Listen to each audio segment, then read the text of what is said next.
In the realm of philosophy and critical thinking, Aristotle stands as a towering figure, especially with his groundbreaking work on logical fallacies. These fallacies, as identified by Aristotle, are vital tools for navigating complex arguments and debates. This exploration into Aristotle's insights offers a fascinating journey into the art of reasoning, highlighting its enduring relevance in our quest for truth and clarity.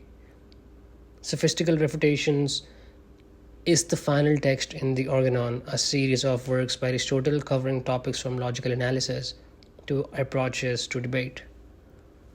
The title Organon means tool or instrument and relates to the idea that it provides a tool of logic. The order of texts within the Organon is still widely debated, as the collection was ordered by Theophrastus, Aristotle's successor in the Peripatetics school, on the basis of content and not chronologically. The texts fit into a wider tradition of philosophy and debate progressed by Aristotle's mentor Plato and Plato's mentor Socrates.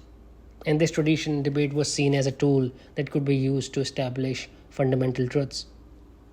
On the other hand, sophistry was a set of approaches used to win debates with inaccurate or weak premises. Aristotle interrogates these approaches in his text and provides a framework to identify and counter inaccurate or misleading arguments. Sophistical Refutations consists of 34 chapters. The book naturally falls in two parts: chapters concerned with tactics for the questioner and chapters concerned with tactics for the answerer. Before listing the 13 fallacies outlined in the text, it's worth making the distinction between verbal and non-verbal as well as formal and informal fallacies. Verbal fallacies relate to the use of language to convey a point that is inaccurate or logically invalid. An example of a verbal fallacy is equivocation, where a word that has multiple meanings is used to convey different meanings at different points in a syllogism.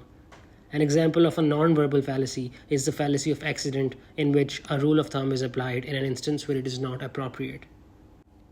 For a deductive argument to be valid, it has to follow a structure based on the rules of logic. Even if the content of an argument is true, it is invalid from a logical standpoint if it breaks from this structure.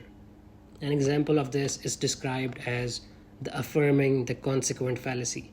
This fallacy inaccurately assumes that because the statement leads to the consequent, the existence of the consequent implies the statement. This follows the format that if A leads to B and B is true, then A is also true. It does not acknowledge the fact that there may be other factors that could lead to B being true.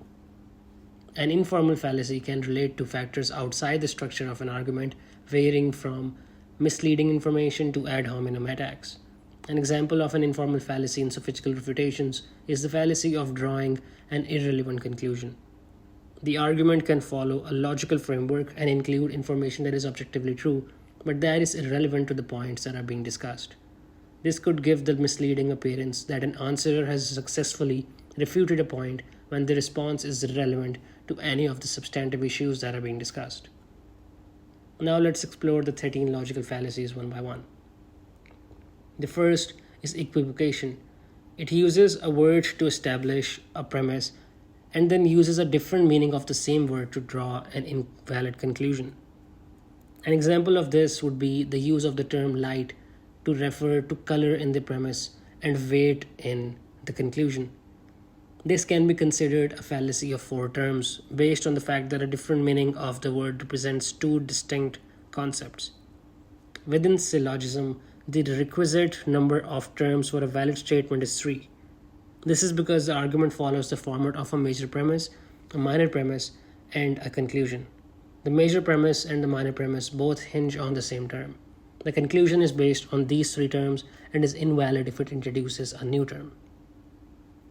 The second fallacy is amphibole. Amphibole describes a fallacy that arises through grammatical ambiguity. This fallacy relies on one meaning of the sentence to set the premise and uses a different meaning of the sentence to draw a logically invalid conclusion. Whereas equivocation is a fallacy that relies on the ambiguity of individual words, amphibole relies on ambiguity arising from the grammatical or syntactical relationship of words within a statement. A common example of a syntactically ambiguous statement is John saw a man with a telescope. In this sentence, the modifier with a telescope could refer to either John or the man. Both syntactic ambiguity described as amphibole and lexical ambiguity described as equivocation undermine the logical principle that terms in a detective argument must be clearly and unambiguously defined.